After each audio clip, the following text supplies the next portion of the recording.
네, 문정부 무너지는 소리가 들리는데요. 여기저기서 레임덕 현상이 터져 나오는데 그건 뭐냐면 이제 측근들이 비리들이 그동안에 힘으로 눌렀는데 힘으로 못 누르는 거래요. 이제 막 터져 나오기 시작했습니다. 실질 수사도 터져 나오고 보도도 터져 나오고 그동안은 보도를 억눌렀는데 힘이 있으니까 이제 막 터지기 시작했는데 탁견민 측근 회사가 청와대 정부 행사 30억어치를 수주했는데 이게 일감 몰아주기 그다음에 전형적인 이상한 비리가 터졌는데 근데 이거를 한겨레가 처음 보도했다는데 의미가 있습니다. 한겨레 신문이 어디입니까? 여러분 잘 아시는 대로 좌파 저쪽 청와대 쪽을 밀어주는 신문 아닙니까? 여기서 이걸 터뜨렸다 처음에. 물론 지금 딴 데서도 막 받아쓰고 있는데 조선일보도 받아쓰고 다 받아쓰고 있는데 한겨레가 이걸 처음에 터뜨린 거는 이제 문정권은 빠이빠이 이제 어차피 정권 이제 레임덕으로 가니까 우리가 거기 계속 빨아줬다가 우리 도매금으로 가겠다. 다시 말해서 손절하는 걸로 보입니다. 한겨레가 손절했다는 건 이건 이제 뭐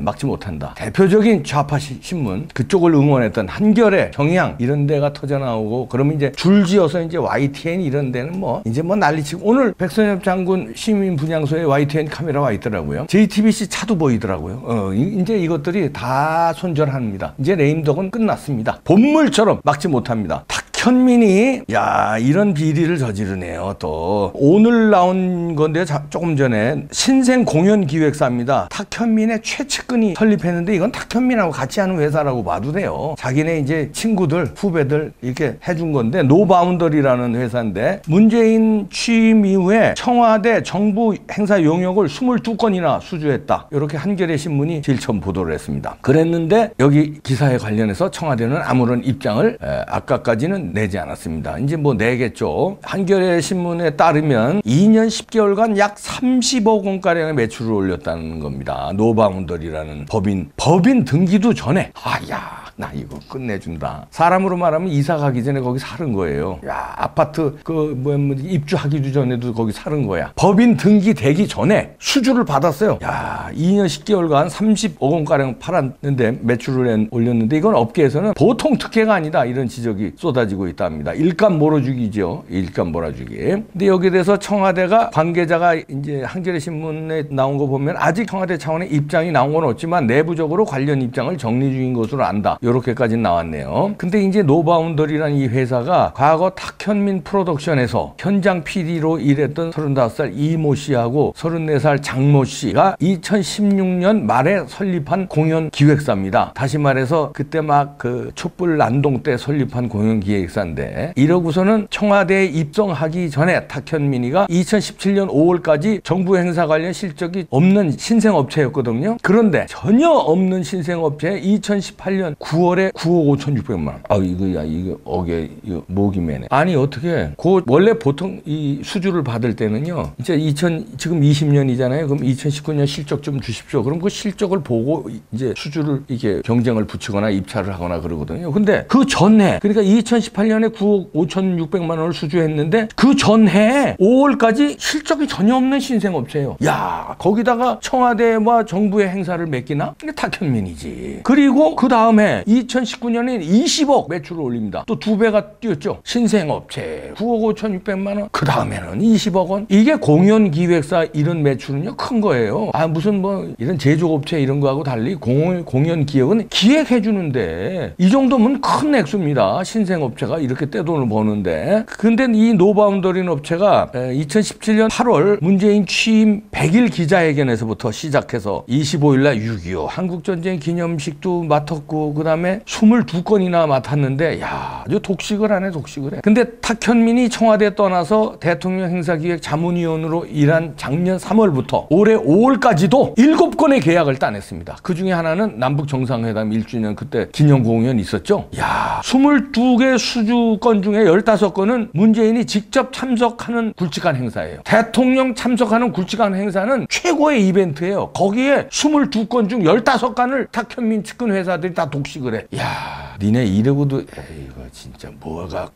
과정이 공정하고 뭐 결과가 정의롭고 무슨 뭐 풀 뜯어먹는 소리하고 앉았어. 이 가운데 또 5건은요 법인 등기하기 전에 수주했다. 이렇게 한겨레가 보도한 거예요. 한겨레가 어딥니까? 거기서 보도했는데 법인 등기도 이거 불법 아니야? 법인 등기도 없이 이걸 어떻게 수주를 해? 그러니까 그냥 밀어준 거예요. 수의계약. 이것도 수의계약입니다. 공개 입찰 2-3군데 받아서 좀 더 나은 조건의 회사를 선택하는 게 아니라 수의계약. 니네 그냥 가져. 니네가 해. 이렇게 된 거예요. 등기도 하지 않은 업체. 등기도 하지 않은 상태에서 문재인 취임 100일 기자회견. 이것도 맡았네. 그리고 2017년 11월 7일에 트럼프 방한 만찬 환영 공연. 이것도 수의계약 형태로 맡았네. 장난치냐 지금? 등기도 없는 업체. 여기에 대해서 한겨레가 또 쓰고 있는데 탁현민이 지인들의 업체에 대통령 관련 일감을 거듭 맡겨 이익을 얻게 한 것 아니냐는 의혹이 제기된다. 한겨레가 이렇게 의혹 제기했어요. 조선일보가 아니라. 그럼 끝난 거 아닙니까? 야, 이 어마무시한 사람들이네. 이 공연 행사 업계에서는 이런 사례를 들어본 적이 없는 특혜다. 그렇지. 수의계약 했는데 등기도 없는 회사에 몰아주고 그다음 그 직전에 실적도 없는 회사, 신생회사에 이 노바운더리 같은 공연 기획사들이 청와대 행사 맡는 게 이 꿈이에요. 왜냐하면 자기들 레퍼런스에 들어가거든요. 자기 말하자면 회사마다 실적들이 있어요. 청와대 무슨 행사에 우리가 공연 기획 맡아서 했다. 그러면 굉장한 업적이 되는 거예요. 그러면 회사 홈페이지에 그거 싣고 어디 다른 데 수주 맡을 때 그게 딱 들어갑니다. 우리 말하면 이력서 들어가듯이. 저는 뭐 이봉규 뭐 정치학 박사 이런 이력 들어가잖아요. 그렇듯이 이런 공연 기획 회사는 청와대 행사 몇 년 몇 월에 무슨 행사했다. 이건 큰 훈장 같은 거예요. 이걸 신생회사에 그냥 탁현민이 야 이거. 그런데 탁현민이가 이 사람들하고 나 욕이 막 나오려고 그러네. 얼마나 친한 사람들인지 제가 보겠습니다. 탁현민이가 2013년 5월에 산문집을 썼대요. 그런데 거기에 이 흔들리거리며라는 뭐 산문집인데 여기에 이 공연기획사 이씨 장씨에 대해서 아무것도 모를 때 들어와 맞지만 않았지 온갖 욕을 쳐들으면서 꿋꿋하게 버텨준 이들이다. 이렇게 소개하면서 아주 내 직속 부하고 피를 나눈 형제 같은 이런 표현을 했어요. 그러니까 얼마나 친한 사람들입니까? 친한 것 뿐이겠습니까? 뒤로 이거 뭐 자기가 뭐 투자 비슷하게 해서 이렇게 지분 나눠먹기 하는지도 모르죠. 이거 일단 자기가 데리고 있던 직원들이고 뭐 맞지만 않았지 뭐 고생을 다 했다 이럴 정도인데 자기가 지분 참여했는지도 모르고요. 그건 뭐 좀 더 알아봐야 되겠지만 그게 아니더라도 어떻게 자기 동생들한테 후배들한테 이렇게 일감 몰아주기를 하는데 등기부 등본도 안 나온 법인 등기도 나기도 전에 수주를 하는데 수의계약으로 이렇게 독식을 줍니까? 이렇게들 비리가요 이제 터져 나오는 거. 이게 몇 달 전까지만 해도 이게 묻혔을 거예요. 왜냐면 한겨레니까 묻었지. 근데 이제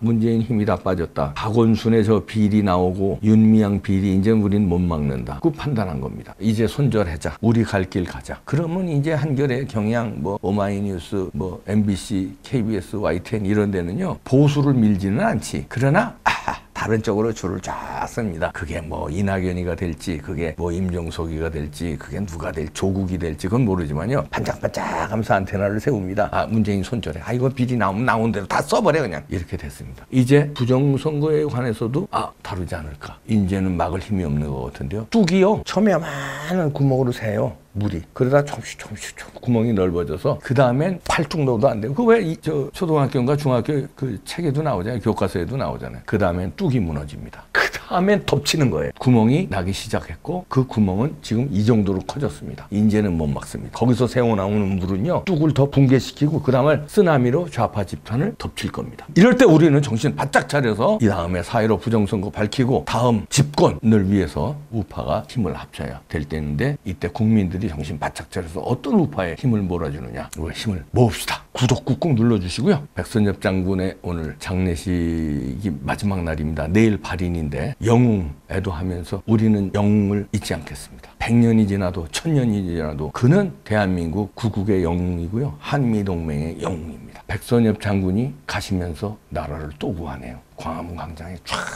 시민들이 모여들고 있습니다. 나라를 2번 구하고 3번 구하시는 영웅이요. 하늘나라에서 편히 잠드시길 기도합니다. 마치겠습니다.